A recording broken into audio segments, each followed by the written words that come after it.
when we talk about the term, is quite confusing. It, it is an idea to contrast the familiar notion of balance of power or balance of interest, which almost everyone have to know in international relations in order to graduate. If you don't know balance of power, you're not going to graduate from any course in international relations. And the balance of power uh, has a long history, both in terms of practice and in terms of theory and the literature. Um, Basically, it's about how a nation survives in an imagined anarchy. Anarchy refers to what we believe to characterize international politics. Since there's no central authority in international politics, so every nation state would have to resort to self-help in order to survive. So you see a particular power growing that would automatically become a potential threat. In order to counter that threat, people balance any increase of power in another nation state. In order to balance the increase of power in another nation state, basically, there are two ways of doing it. Number one is to strengthen your own power so that you will be able to face the expanded power of the other nation state. The second way, which is more familiar, especially for any immediate run, for any immediate urgency, is to establish allies in international politics. Establishing allies with any other nation state which face the same potential threat by the increase of power of that particular state. So that's balance of power. Uh, Basically, it's called, we can break it down into internal balance, that means increase your own power, or external balance, that means to establish alliance or manager of convenience, if you want to say that, uh, in order uh, to prevent the increasing power from thinking of taking advantage of imbalance of power, to expand its territory, to intervene in your domain, things like that. So that's called balance of power.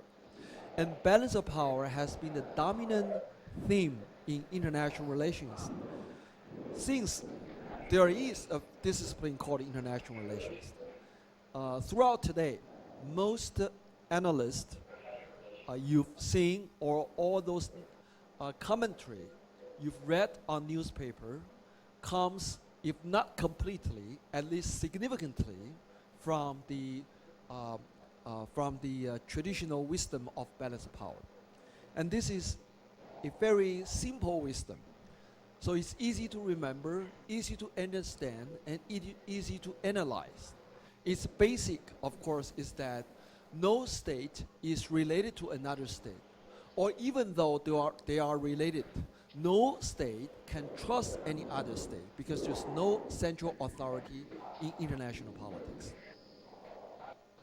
So you would expect the stronger power expand, the smaller power either concede or what we call bandwagon, to join the stronger party so that the stronger party would have no worries about the smaller party, and they can together expand to the other part of the rest of the world.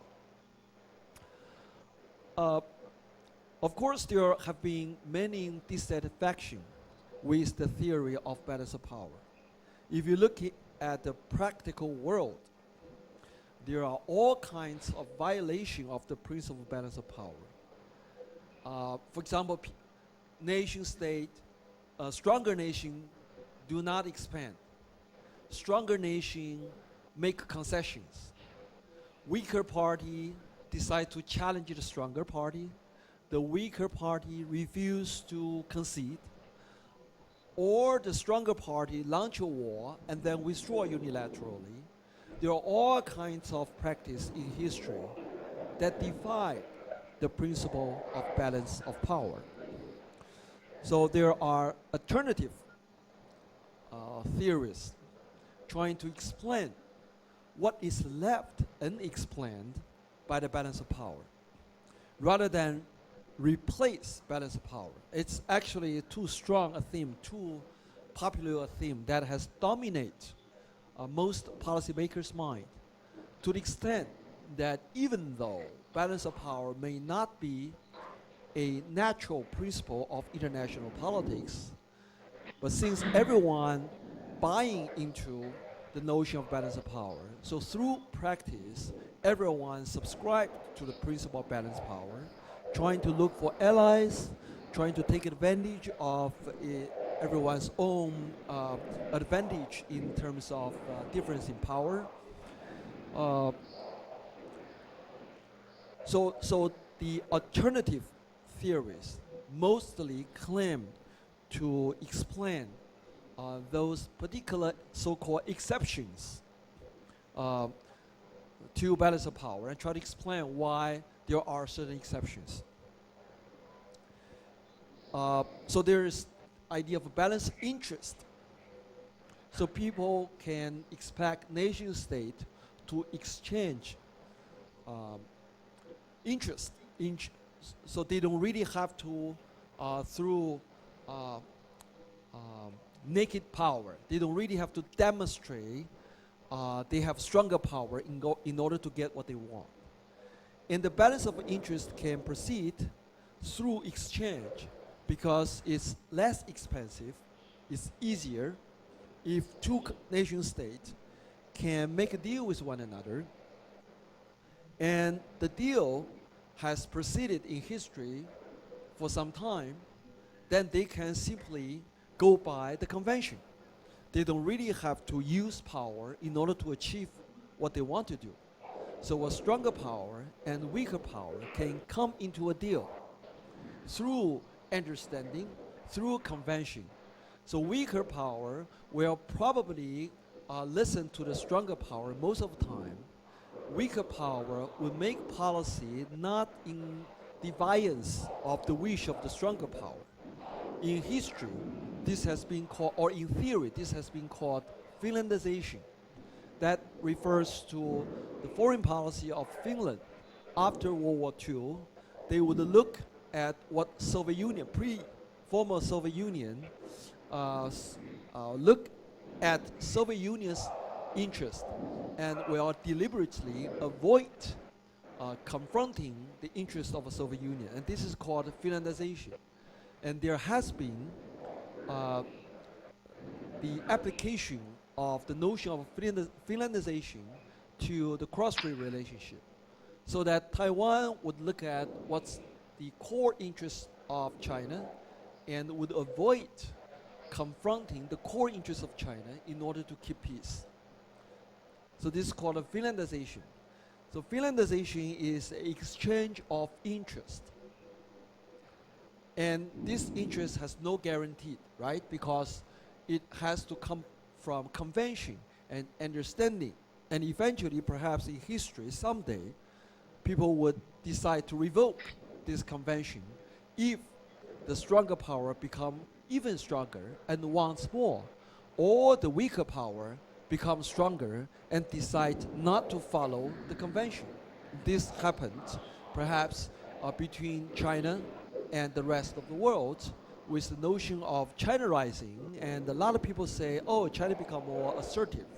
So China will not follow the convention used to be shared among many other nation states in international politics. So everything has to be start over again, with China becoming part of the rule maker. So the convention could be broken down because the change of balance of power. So that means this notion of balance of interest can only be supplemental to the notion of balance of power.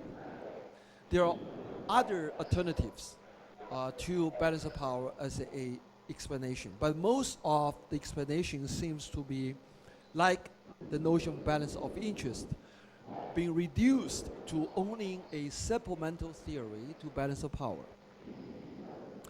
However, uh, the rise of China in recent decades provided a, an opportunity for all the international relation theories to look at balance of power and ask whether or not balance of power being effectively followed by China with the rise of China. Does China become more expansive? Does China become more, if assertive in rhetorics, is China becoming more assertive in action? Does China trying to remake the rules of international society? Has this all happened? Or we see something else? And because of this opportunity, it then pushed us to go back to history and look for incidents when the world is not divided into sovereign nation state as which we're used to today. If we look back into history, into Japan's history or China's history or India's history, there was no India actually before World War II and being a colony. But then if you look at the Indian foreign relational wisdom, along with our retrospect in Chinese history, Japanese history, then we suddenly realize that there has been another, if not the only, have another principle of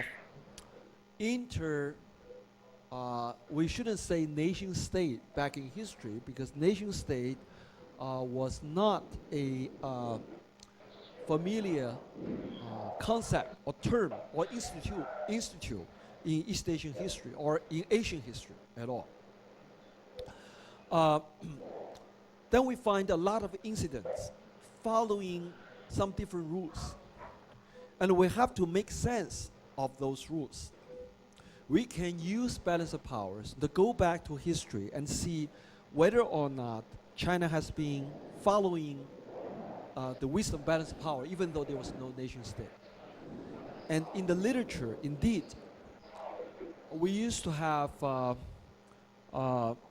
lots of Chinese scholars who study in the United States, trying to find examples in Chinese history during perhaps spring-autumn period, that was way before century, or incidents from Song Dynasty when China was extremely weak, facing challenge from all its neighbors, many different nationality groups. Then we look at those incidents, then people find there seems to be a tendency for nation state in East Asia, in Middle East, in South Asia, to look for a stronger power which can maintain the order. If this is the case, of course, this is quite incompatible with the principle of balance of power, right? If it's a balance of power, if there's power stronger than everyone else, then everyone else should come together to balance that stronger power. This remind me of an incident when I was in the graduate school. There was a candidate school of public policy at Harvard University. I attended a course on international politics. My professor in the first class introduced the idea of balance of power. Then he gathered from the literature 9 definitions of balance of power. I could not record these 9 definitions. But I remember I raised my hand in class. I said, could I add a 10th one? He was like surprised. What do you mean by 10th one? I said, I could give another um, definition of balanced power that will include all the 9 definitions you gave.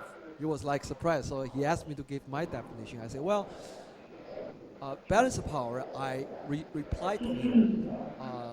Michael Knott, that's my professor, I remember. He probably still teaching at the University of Maryland now.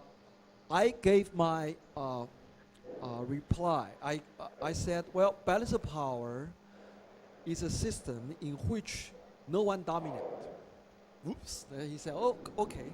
Then he sort of maneuver his chalk and adding like your definition is 4 plus 7 plus 9. so he sort of dissolved my definition into his 9 definition. I just say, just my little memory, my little contribution to the theory of balance of power. Now back to the history, East Asian history, South Asian history, Middle Eastern history. There has been the suspicion that at least ancient people, if not today, we could argue culture die hard. So we still have this psychological tendency to expect the same thing. But at least ancient people, back in maybe 1,000 years ago, or even 2,000 years ago in China, then you could say 2,500 years ago, there had been a tendency for leaders of particular group, a large group or smaller group, to look for one particular dominant actor that can maintain peace.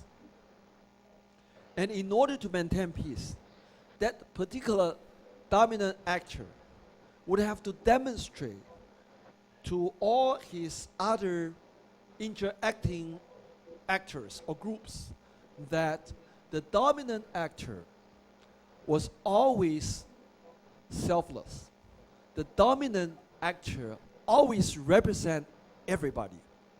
So the dominant actor would not look to take advantage of its dominance. Rather, actually the opposite is the dominant actor should always show to the rest that in order to maintain peace, any conflict between the rest of the world, between actors or groups in the rest of the world, can come to the dominant actor to look for a solution. So the dominant actor would play the role of arbitrator or a fair bridge for people to come to negotiate. And in order to do that, the dominant actor must demonstrate that the world belongs to all. The world does not just belong to the dominant actor who can dominate, but the world belongs to all. In order to convince all those smaller powers, you don't need to come together to balance me, because I'm always after everyone else's interest. I'm not just after my own interest. In fact, I don't have any interest. If you think about this, this is not very different from the ruling principle of the Chinese Communist Party since the People's Republic was established in 1949. One of the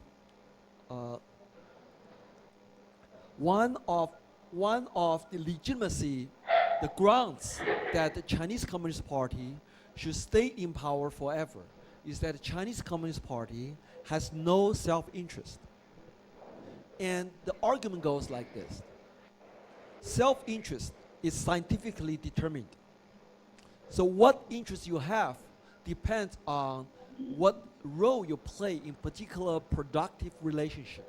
If you are workers, then you have a workers' interest. If you are investors, then you will have investors' interest. So your interests should be scientifically determined or structurally determined according to the role you occupy in particular productive relations. Now, Chinese Communist Party represent what? Represent proletarian class.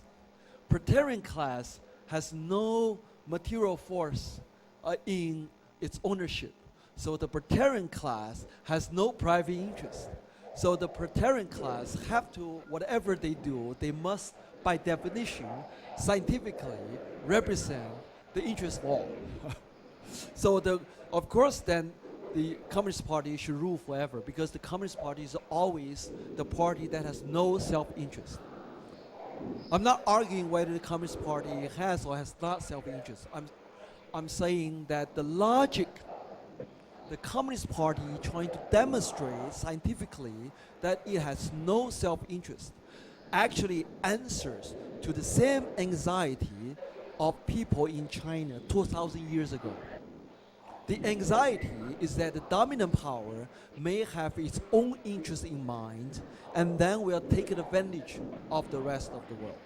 So in order for the dominant power to maintain peace, to convince the rest of the world that its dominance is legitimate, it's fair, the dominant power must from time to time to show to the rest of the world it has no self-interest. This is tough, but then that seems to be the ethics not only governing political regime, but also governing local regime, governing clan system. If you have a clan which involve many mutually related families, their kinship clan, then there always have to be a head of clan. And the head of clan must take care of everyone belonging to the same clan.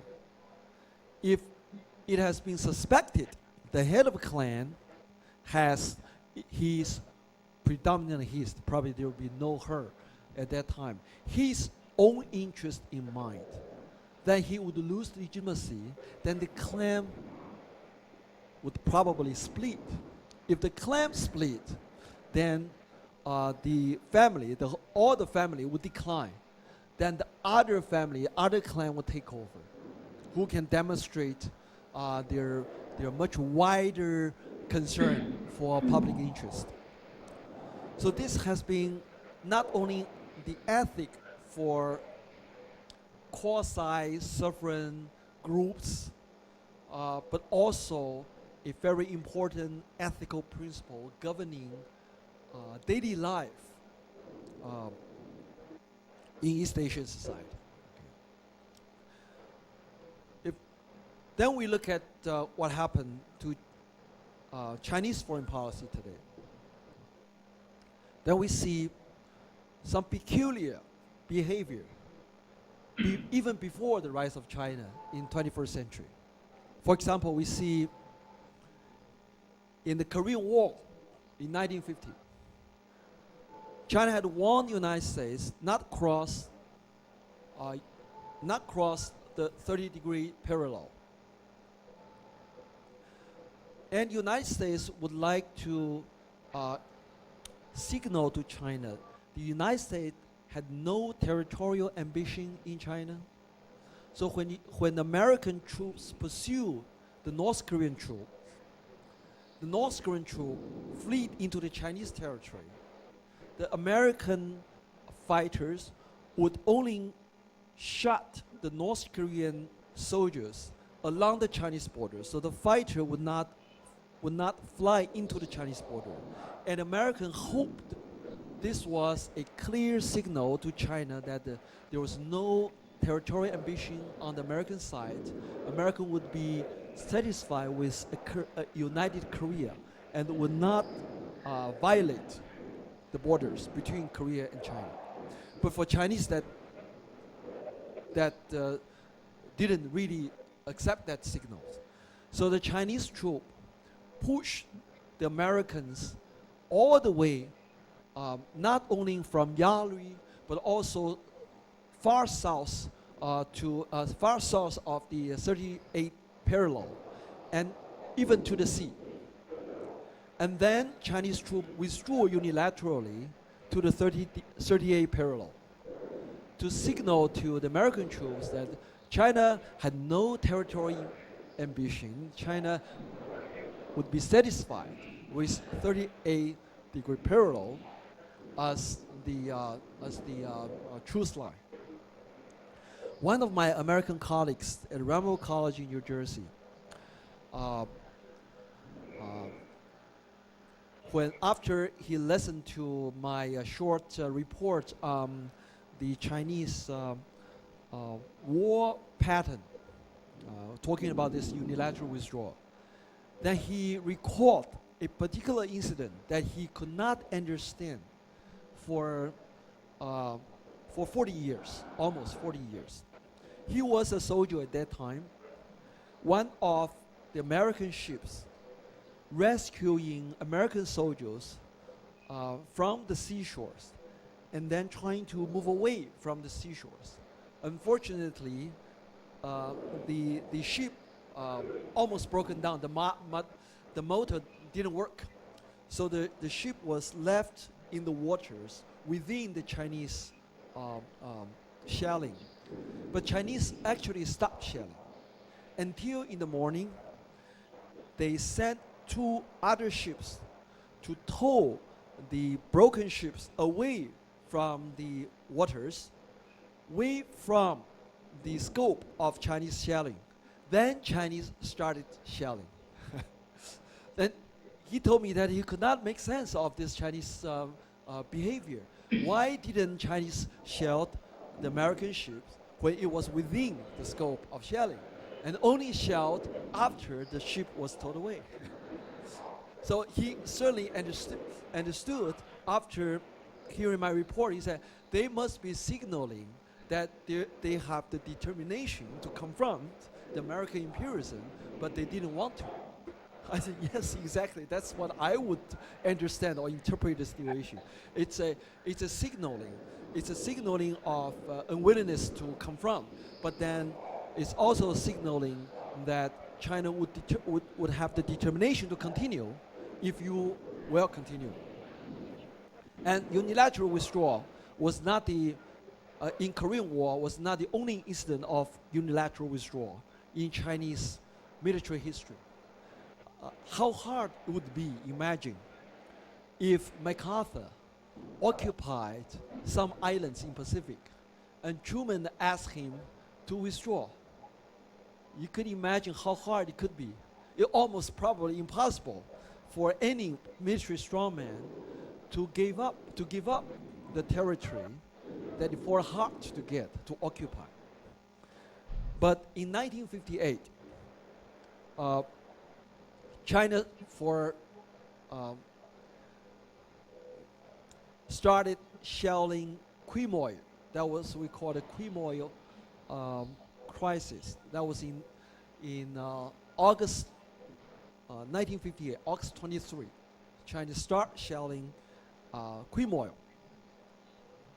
And interestingly, the Chinese marshal broadcast to the nationalist forces defending Quemoy and asking them, requesting the nationalist troops to renounce the supplies given by the Americans' 7th Fleet. If nationalist troops were willing to renounce the supplies given by the American 7th Fleet, then People's Liberation Army would love to supply to their nationalist comrades on Quemoy with all kinds of food and water in order for them to defend against People's Liberation Army. That was an interesting statement that was given by Marshal Peng Dehuai, who actually was a hero in the Korean War. But later on, during Cultural Revolution, he was purged, unfortunately.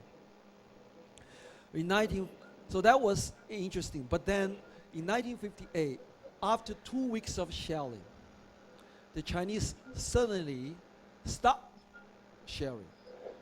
Instead, the People's People's Liberation Army would still bombard Jinmen Quemoy in a symbolic way. They would bombard Quemoy on the Arts Day and start bombarding on the Events Day. So it's like every other day there was bombardment. But where the shell would would fall was previously announced, so everybody would know when and how long the Chinese shell would fall. And Chinese continued this for 20 years, 21 years, from 58 through 79, when United States decided to recognize People's Republic of China as the sole representative of China. China stopped shelling Quemoy. But then it's very interesting. People then ask, what's the point of sharing Quemoy in a symbolic way? Why are you doing this? And the answer, of course, very clear to both sides of Taiwan Strait, if not to the world who watched this, seems to be theatrical, very symbolic move. The rationale, of course, is that China could link or continue civil war in a symbolic way so that the sovereignty of Quemoy and Taiwan could continuously belong to China.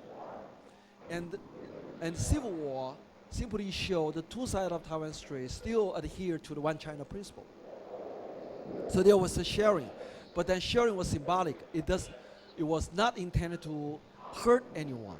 And that's how the famous Quemoy knife were produced. If you go to Quemoy made the best knife in the world because they use all those Chinese shell to make knives. So if you go to Quemoy, especially early times, you must buy Quemoy knife because that was made by the Chinese shell. 1962, Sino-Indian border clashes. There was dispute over where the border lied. India, of course, adhered to the so-called McMahon line, which was drawn by the British imperialists at that time. China refused to recognize McMahon line drawn by Great Britain in history. But then India insist that was the status quo line that should be stick-to-waist as the official border between China and India. So there was a dispute. So people moved back and forth. China would criticize India for moving within the Chinese territory, and India would criticize China for taking activities within Chinese territory. So China suggests, why don't we all back up from McMahon line each for 20 kilometers. So no one would be in the territory of anyone else declared border. So that was an interesting way of resolving the dispute. In other words, not resolving the dispute over the border immediately, but trying to move everyone away from the disputed territory so that no one would be in another's territory, declared territory. So there will be no dispute. But then there was strong pressure in India that Indian government was conceding to China. So the Indian government was forced to show its determination to protect Indian borders, so they moved troops within the borderlines, within that disputed territory. And the Indian government thought, that at that time was Nehru. Nehru thought he was considered pro-China, and Chinese should understand that, and all his activities were symbolic, didn't mean to harm China, didn't mean to take the territory from China, but just symbolic. But Chinese could not take Indian or Nehru's signal because China was also thinking in many other borders. What would happen to other borders if China appeared to be weak with India. So China first signed a border treaty with Myanmar, given up 90% of the land uh, according to the same McMahon line drawn by the Great Britain during the colonial period, as a signal to India that China had no territorial interest as long as the border was negotiated first. China would give consent to the border. Once given consent, then McMahon line could be recognized. Maybe not called McMahon line anymore. So China-Myanmar border had 95% following the McMahon line, but 5% not, so that China could claim they did not allow the legacy of great British imperialism to dominating New China. And the same thing that China hoped India would understand. So that's what China did. So China could not accept the India moving within the disputed border. So China, the PLA, started pushing Indian troops quickly back to 40 kilometers from the border Indian claim. And then PLA withdrew unilaterally for 40 kilometers, so that PLA would only station 20 kilometers behind the McMahon line, but also push Indian troops back to 20 kilometers behind McMahon line on the Indian side. So that was another very interesting unilateral withdrawal, giving up 40 kilometers of territory. You can imagine how hard it would be. But that was another incident that never heard in military history, in Western military history. After 1962, we also see one more incident in 1979, when China and Vietnam disputed over the Cambodian issue, disputed over relationship between the former Soviet Union and Vietnam and the Sino-Soviet conflict. So there was all kinds of misunderstanding and suspicion and displeasure. So China launched a war on Vietnam, and they called the war punitive war. And China pushed the Vietnamese troops very hard because the sacrifice on the Chinese side was no less than the Vietnamese side. Both troops were very strong and hard troops. The Chinese troops forced eventually the Vietnamese troops to the city of Liangshan. Liangshan was a symbolic city.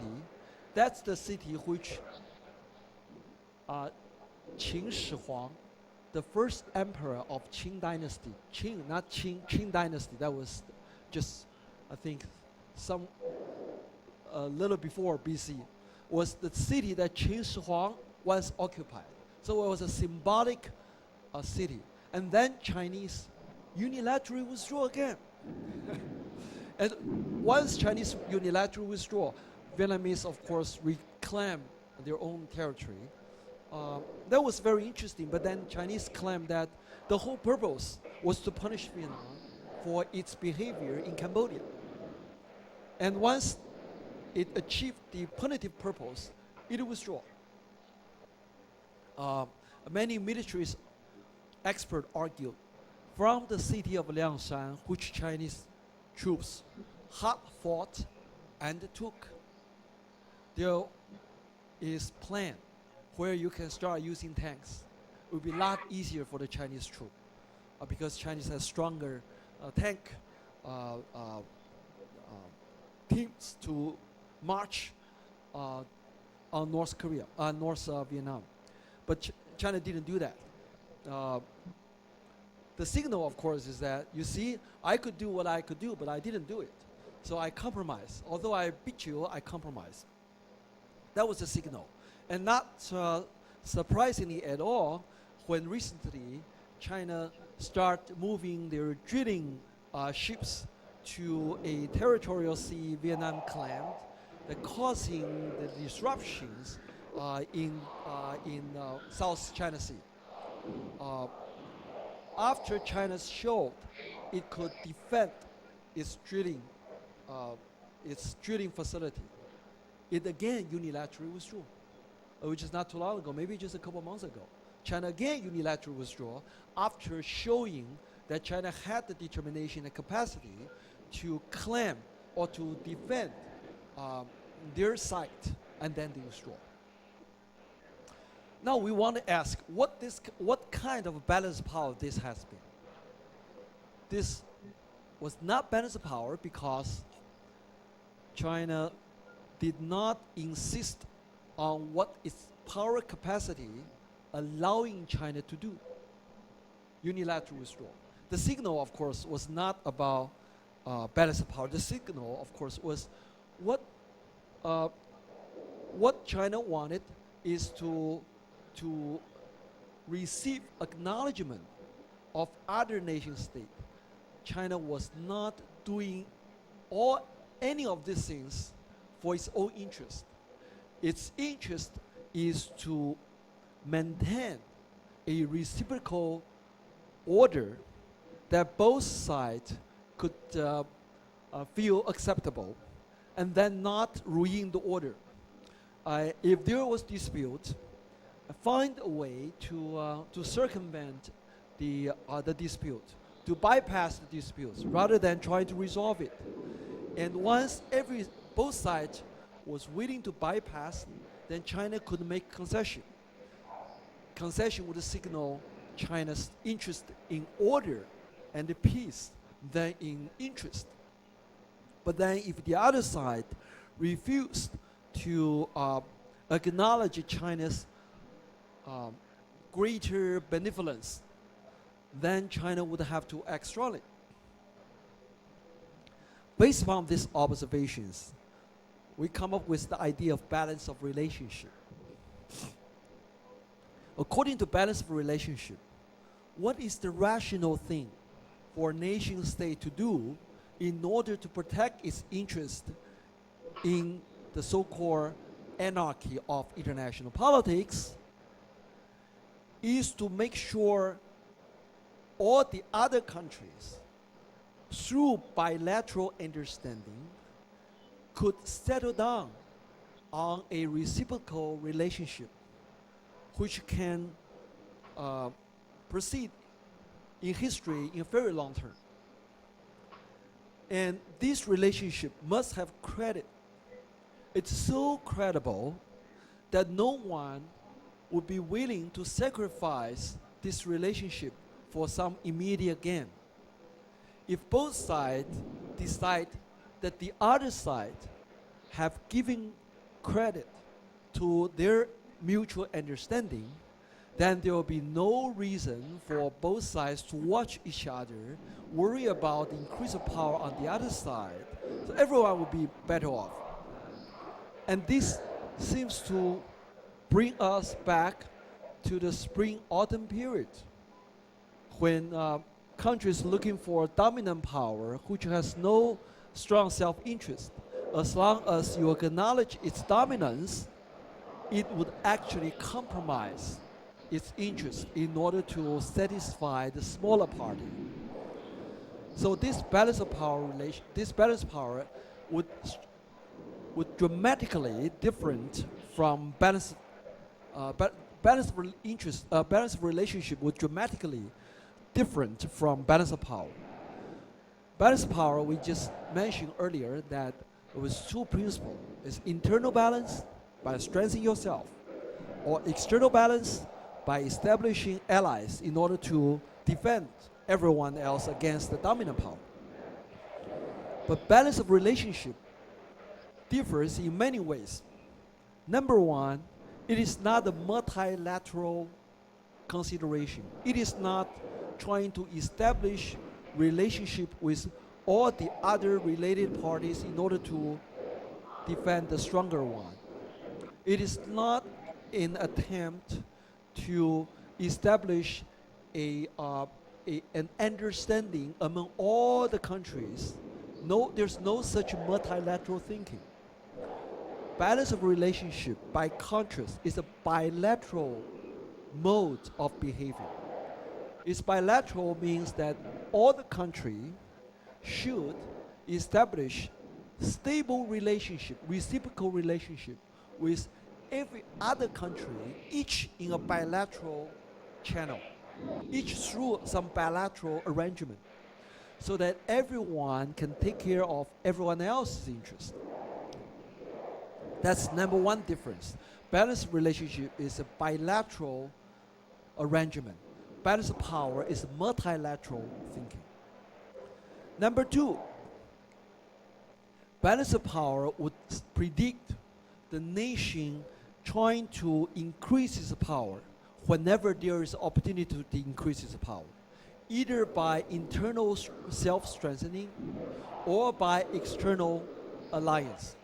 So all countries would try to improve its level of power relatively to other nations.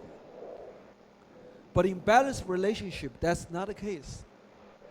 All the countries should try to demonstrate that whatever power a country has, that will not be used against any other country. So that's balanced relationship. That's not balanced power. So power will not be used to improve one's own interest. That's balanced relations, not balanced power. In other words, when a stronger power faces a weaker power, and the weaker power wish to gain something from the stronger power, the stronger power would tolerate, so that the weaker power would have confidence that relationship with the stronger power is stable.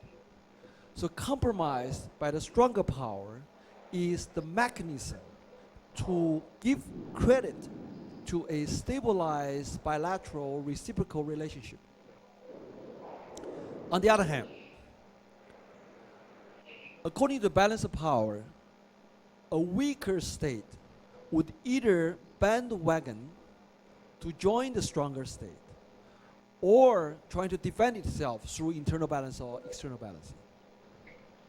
However, under balanced relationship, the weaker state would resort to confrontation despite its weakness, despite its perhaps obvious apparent weakness, in order to shame the stronger power, that the stronger power only has its own interest in mind.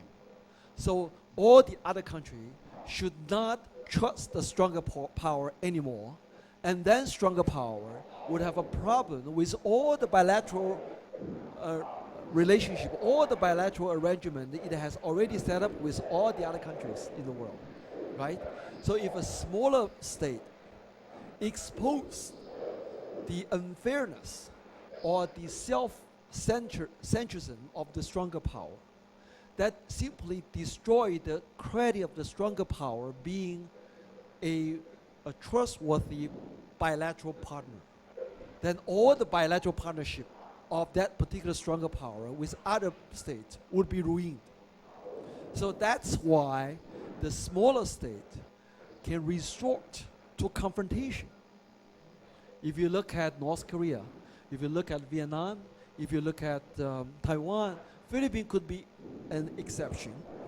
But if you look at Vietnam, Taiwan, North Korea, or even Japan, you see this shaming technique going on all the time.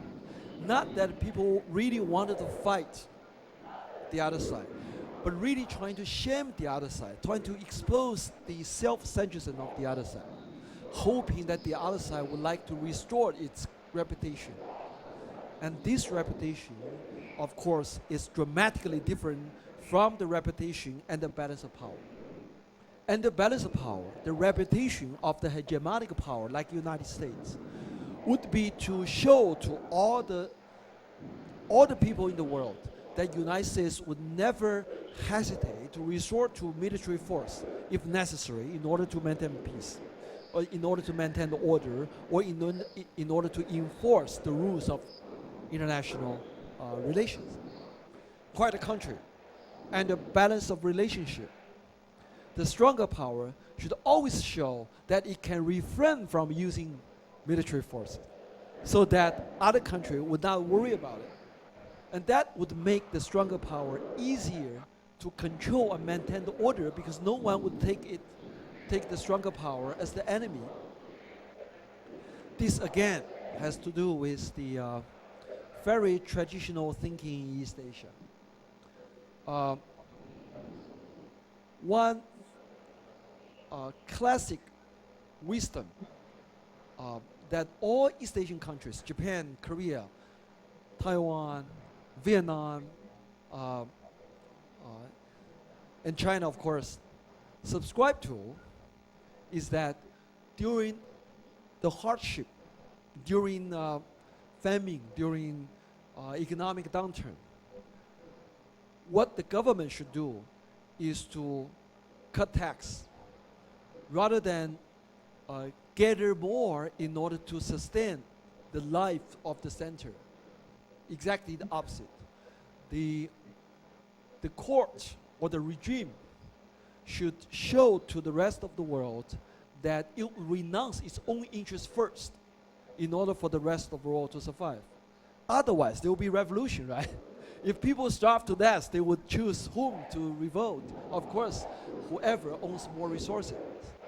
So in order to, that's also self-interest, right? But that's a long-term self-interest. In order to maintain its status, the regime or the court should always show that it is ready to renounce its own interest as the first person. So that's what we call the balanced relationship. Two dramatic difference with the balance of power. Number one is bilateral, the other is multilateral. Number two, one is challenging the stronger power or compromising to the weaker power. The other is to take advantage of stronger power and a bandwagon if being the weaker power. So that's the difference between balanced power and a balanced relationship. Now, balanced relationship can be applied not just in East Asia.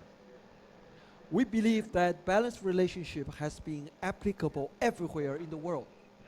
For one obvious example, in 1982, when Great Britain fought the war with Argentina over the small island on the southern tip of Latin America, United States stood on the side of Great Britain in violation of the long-held Monroe Doctrine, allowing a European force to intervene in American affairs and even support it. But then, during the anti-terrorist war after 2004, when the United States launched the war on Afghanistan, invaded Afghanistan, Great Britain had been with the United States all the way through. And one American historian has made the observation that if Ronald Reagan had not supported Thatcher's in 1982 war against Argentina, it would be impossible to imagine that Great Britain would stand on the side of the United States all the way through the anti-terrorist war since 2004. I don't know whether it was true or not, but that was the reflection, that was the thinking. And that thinking is a balance of relationship thinking, not balance of power thinking, right? Because there was no strategic reason in 1982 for United States to jump on the side of United Kingdom and losing its credit to Latin America. It was a bad balanced relationship with Latin America, but wonderful balanced relationship with the United Kingdom. So the argument, according to this particular historian, of course, is that United States make a wonderful choice in 1982 over its balanced relationship consideration. They chose Great Britain over Latin America to be the more important ally, that paid in 2003. Uh, that was the balanced relationship thinking. Although, also if we look at American policy towards North Korea, it has been a problem with this nuclear weapon, the development of nuclear weapon in North Korea, and against the principle of anti-proliferation expectation. The United States had for many times threatened to invade North Korea. And China stood behind North Korea. And there was a balance of power argument that China stood behind North Korea because China need North Korea. But why China would need North Korea? Why would any rational nation state in the world tolerate a small neighboring country on its side to develop a nuclear weapon? That simply didn't make any sense. But China seemed to tolerate, but China did not want to tolerate, but China still tolerates. So another argument, of course, is that then China need North Korean to balance Japan, South Korea, and the United States. But then it didn't make sense because China also joined the UN resolution to denounce the development of nuclear weapon in North Korea. Then why would China do that if it needs North Korea to balance? So there was another argument, balance power argument, that was that, oh, China needs energy, the mineral resources from North Korea. But if you look at history, China has been supplying North Korea mineral resources all the time. So that argument didn't work. And then there was another additional argument that China needs a harbor in that part of China to go to the sea. That's the harbor that can be used in winter. But in 1950s, China already renounced or compromised on the harbor issue and allowed the North Korea to own the harbor on the northern part. They're supposed to be disputed. China even give North Korea part of the, well, not give because people dispute over who had what, but China allowed North Korea to own part of the Changbai Mountain, which considered to be the origin of the nationality and the family of the Korean. So China made a lot of a compromise to North Korea, which had nothing to do either balance of power or balance of interest. Similarly, when China trying to go between, trying to set up some kind of a good chemistry between United States and North Korea and set up this six-party talk with United States, Russia, Japan, South Korea, North Korea, and China together, so that United States could meet with North Korea representative. Otherwise, the two would never meet with each other. They each had certain conditions. Before the condition was satisfied, no one would meet each other. Of course, then these conditions could not be met by either side. No one could make concession. So China decided to have this six-party talk. North Korea came, and United States also came. The six-party talk has never been very successful or effective. But it went on nonetheless. And the American representatives still participate. Why? People would ask why. What's the point of United States going back to the six-party talk? Achieving nothing, and also giving North Korea more room to manipulate. At one time, United States even gave North Korea the promise not to attack North Korea with either nuclear weapon or traditional weapon. That didn't make any balance of power sense because balance of power worked with the threat. I have a stronger power. I'm going to use it, so you better listen to me. That's balance of power. But for the stronger party, United States actually said to North Korea, no, we're not going to use nuclear weapon or traditional weapon to attack you. That didn't make balance of power sense.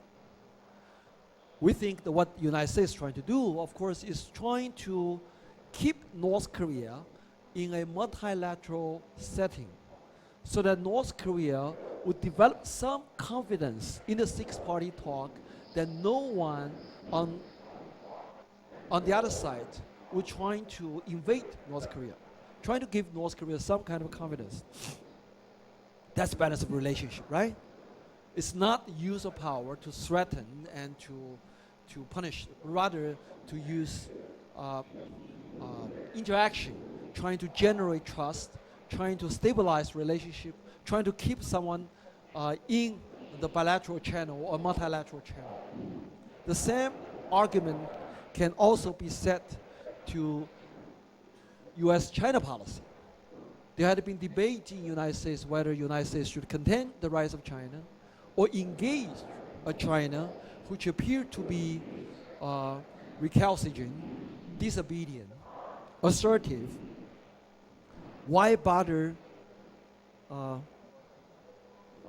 engage China if China represents a rising threat?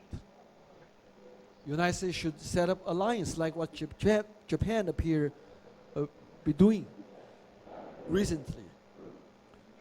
Japan, when Japanese Prime Minister went all over the world to denounce China and to give up, to give all kinds of investment, promise all kinds of investment, and trying to denounce China's behavior in East China Sea. But both United States and Japan had no intention to balance China's power. There was no military balance set up, actually. Japan just sold warship to Vietnam, and United States trying to do the same thing.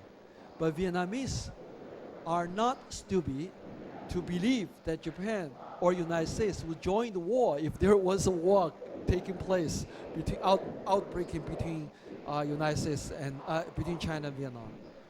And I don't think Prime Minister Abe has been so stupid to believe that any Latin American countries or India would join the Japanese side to fight China over East China Sea. So all the maneuvering is for the sake of shaming. Similarly, when the United States following this engagement policy, trying to bring China to the regime of global governance, what has been in the mind of American policymaker must be that China should learn and understand the benefit of joining global governance. So you must give them a chance.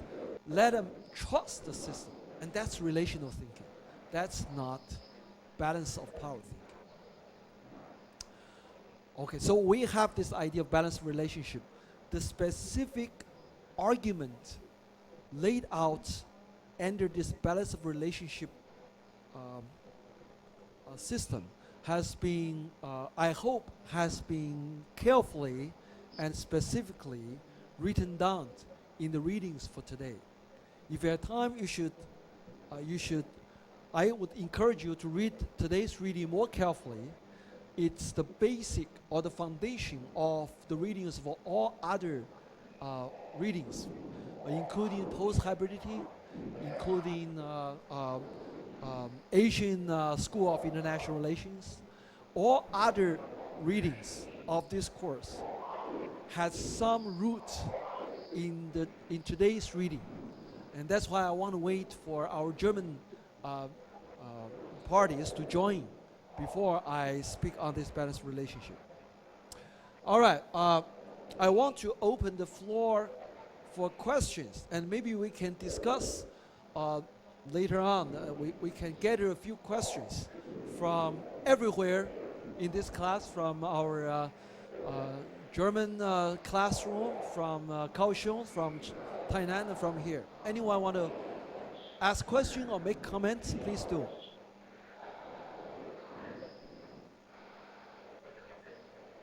Do we have any voice from, by the way, if anyone in Heidelberg want to practice Mandarin and ask questions in Mandarin, you are most welcome to do that. Okay. Because for you, it's supposed to be a Mandarin class, but we, by mistake, make this in English class. It's a mistake, but then it has been arranged. So, but if you want to ask a question in Mandarin, you're welcome to do so. Then I'll translate your question to the rest of our crowd. All right, the floor is open for anyone who want to ask some questions.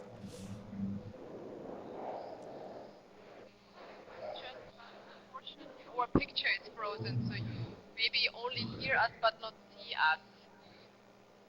Yes.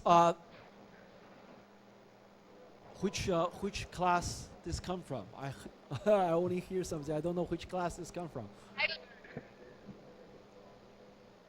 It's from Heidelberg. Oh, okay. Please. 可以听清楚的吗？请问教授，听得很清楚了吗？教授。Okay, go ahead. I have a question. Sure. They sound kind of stupid, but that the Chinese government is still using the balance of relationship in terms of. You have to get closer to the microphone. We couldn't hear clearly.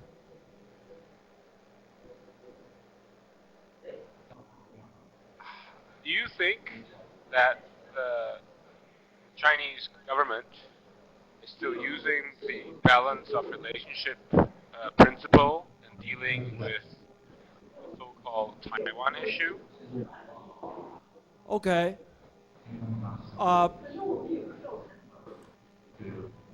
A quick question, a quick answer is that yes, of course. An example is when Xi Jinping visit United States and met with Obama, he insists on this principle of new type of relationship between major powers.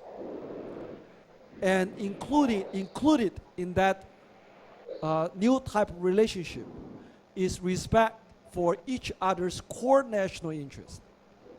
And the core national interest is included in the core national interest is Taiwan. So to maintain good relationship between China and United States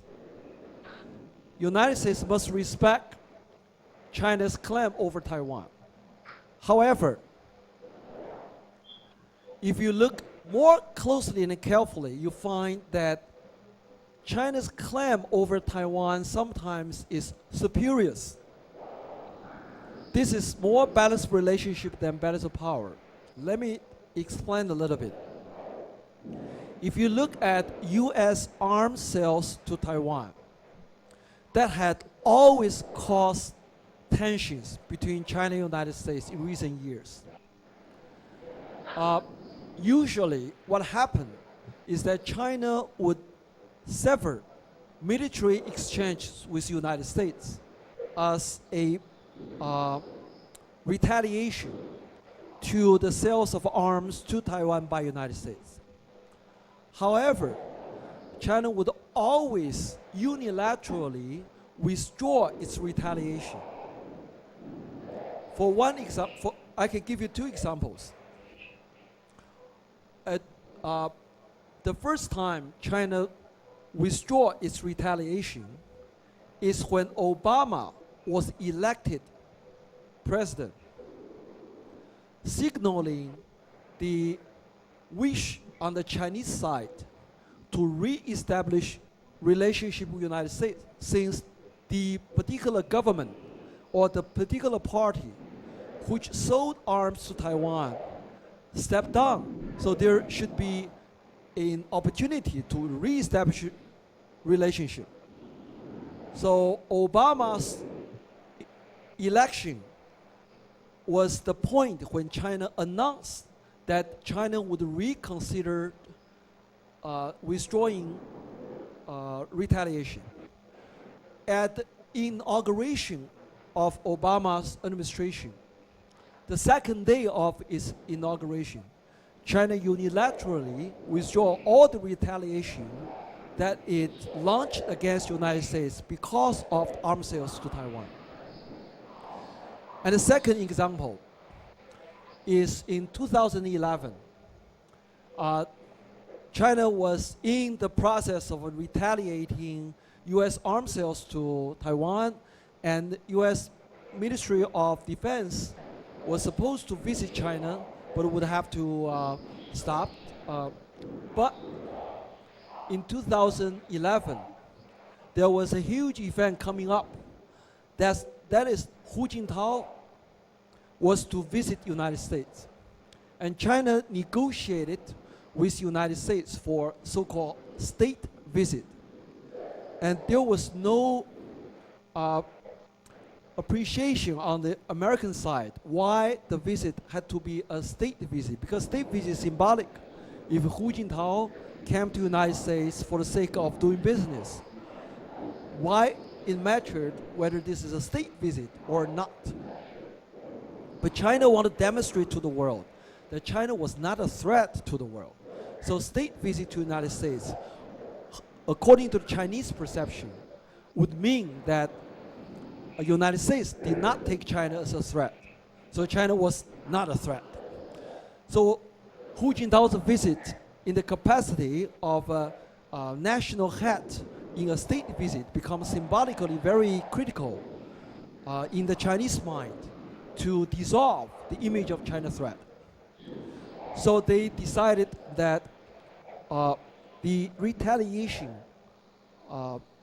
launched for the arms sales to Taiwan should be renounced. So about few weeks, I think 3 weeks before Hu Jintao's visit, the Minister of the Ministry of Defense United States visit China. That really caused enormous embarrassment for those Chinese writers, commentators who had appeared with determination, saying or writing that China would never allow Minister of Defense or a Secretary of Defense coming to China if arms sales continue. That become an enormous embarrassment. So one PLA writer who was very famous in China actually wrote an article explaining why Secretary of Defense was allowed to visit. And he said that was because China want to hear his explanation why United States intervened in Chinese or Taiwanese affairs. But then, of course, Secretary of Defense left China without giving any explanation. So the same writer feel embarrassed and feel obliged to publish another article and appear to be yelling to the Secretary of Defense, saying, hey, why did you leave without giving an explanation? Stay, we want you to stay and give us explanation. The implication, of course, is that arms sales to Taiwan, which declared to be a core national interest of China, has never been a core national interest. Hu Jintao's visit to the United States has never been on the list of Chinese core national interest, which appear to be more important than arms sales to Taiwan. So you can see this is not about interest. This is about symbols, images, the impression, in order to give the world an image that China had no self-interest, it has no ambitions in expanding power in world politics. So the image of China threat must be coped with. You would not see United States seriously trying to cope with any image of American threat. Yes, we are a threat, so what? Because we have power. But that's not the same thinking with China. So I would see on the Taiwan issue, balance of relationship is extremely important. It's extremely important in two senses. Number one, in order to maintain good relationship between China and the United States. China's position on Taiwan must be respected. Number two, in order to show China's sincerity toward the relationship with the United States, China's core national interest on Taiwan can be compromised. This appears to be very ironic if you take balance of interest or balance of power point of view. But if you understood immediately, if you consider this is the balance of relationship practice. Any other questions? We can take one more before we break. Yes, go ahead. If balance of power means anarchy, does power balance of relationships, does it mean that there is one dominating power, and does China see itself as that one dominating power? I think balance of relationship looks for order, and the most convenient way to establish an order is to have a dominant power which has no self-interest in mind, appear having no self-interest in mind, or at least is willing to compromise in order to stabilize reciprocal relationship. But if there's no such dominant power, then negotiation must be taking place to handle this problem.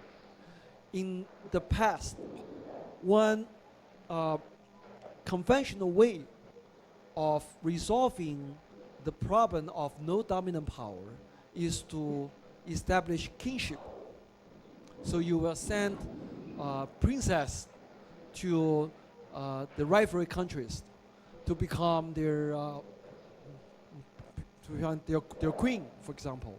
Then you would have kinship as a way to show there's no rivalry. And one other conventional practice in the warring period is to send your prince to the other potential rivalry as a hostage, so that people would know you would never do anything bad to me because your son is in my hand. That's a way to generate credit. Today, how we can do that? I think still the conventional way of doing this is to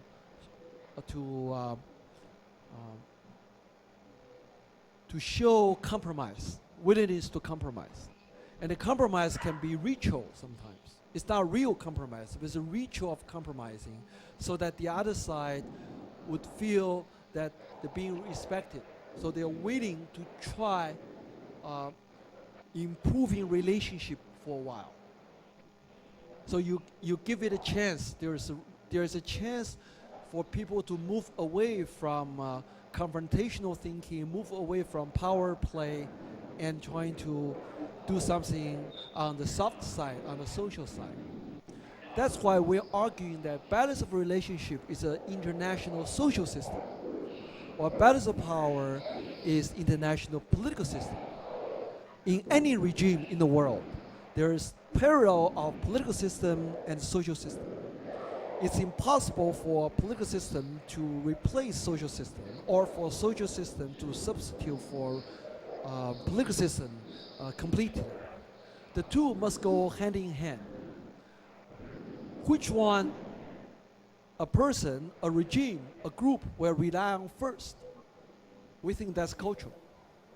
Some cultural believe in the power, so they would rely on political system or balance of power first. But if the balance of power doesn't work, then all the countries, all national leaders would fall back to the balance of relationship and find a way in social system. For a country like China, perhaps balanced relationships is always the first alternative. Culturally, people are more comfortable with harmonious relationship, so no one would have to resort to public confrontation. So we try to settle things down in a private way, and we arrange compromise so that you and me can develop trust. If this doesn't work, then I have to resort to confrontation. For the stronger power, this means punishment. For the weaker power, this means shaming. So Vietnam seems to be using this technique very well. Uh, Sending all the troops, private ships, to show how Vietnamese feel ill-treated by a supposedly dominant power of China, and show their fearless sense of justice. But the Chinese keep pushing them back, and then unilateral withdrawal. So there are many different ways of maintaining peace. We want to argue that the Chinese harmonious world is never harmonious. Chinese core national interest is never really core. All the core national interests can be sacrificed in order to establish or restore relationship.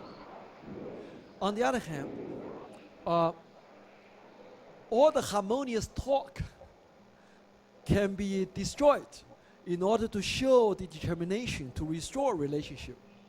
If China think that relationship is being broken down, including Japan. If Japan think that the proper relationship, a long-held relationship has been destroyed, then you must show your willingness to confront in order to restore the relationship as a reminder to the other side that you're doing bad things, shame on you.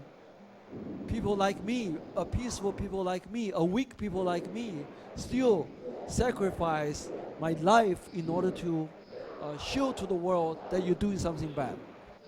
So it's a shaming technique. But that's not balance of power though. That's still balance of relationship.